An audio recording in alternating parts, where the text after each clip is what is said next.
আসসালামু আলাইকুম everyone, welcome জানাচ্ছি টুনিস রেসিপি চ্যানেল থেকে দুই বেগুন দেখার জন্য।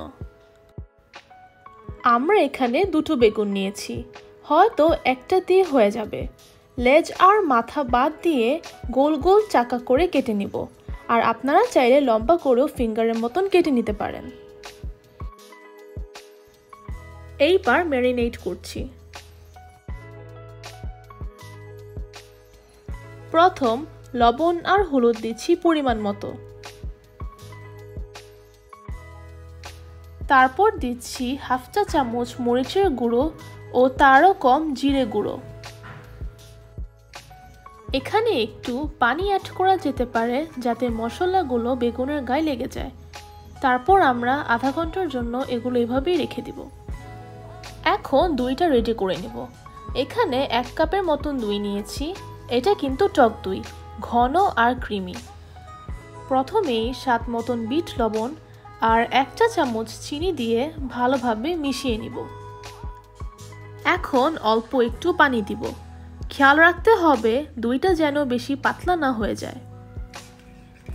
দেখতে অনেকটা এরকম হবে, লবণটাও চেক করে নেবেন। তারপর এটা সরিয়ে প্যানে সরিষার তেল দিব।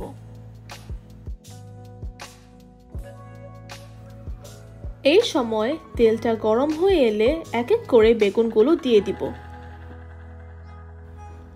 আর চুলার আঁচটাও মিডিয়াম রাখবো যাতে বেগুনগুলো ঠিক মতন ভাজা হয়।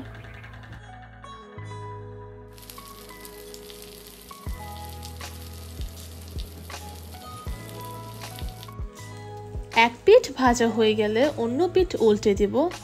সুন্দর গোল্ডেন করে ভাজতে হবে।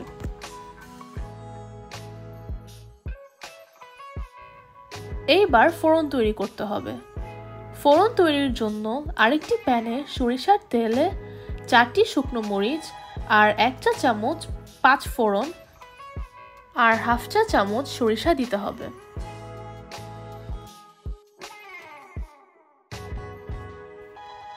এরপর ভাজা বেগুনগুলো একটা একটা করে ফ্যাটানো দইয়ের ওপর দিয়ে দিব।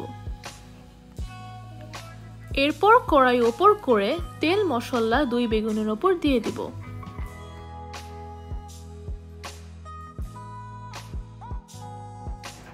সাথে দিয়ে দিলাম একটু কুচি করে রাখা ধনিয়া পাতা।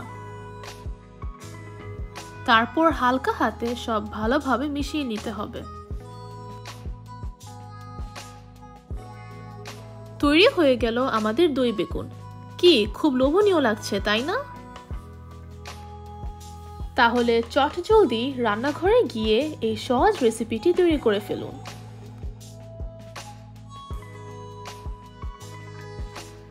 আমাদের আজকের এই রেসিপিটি আপনাদের কাছে কেমন লাগলো আমাদের কমেন্ট বক্সে জানাতে পারেন।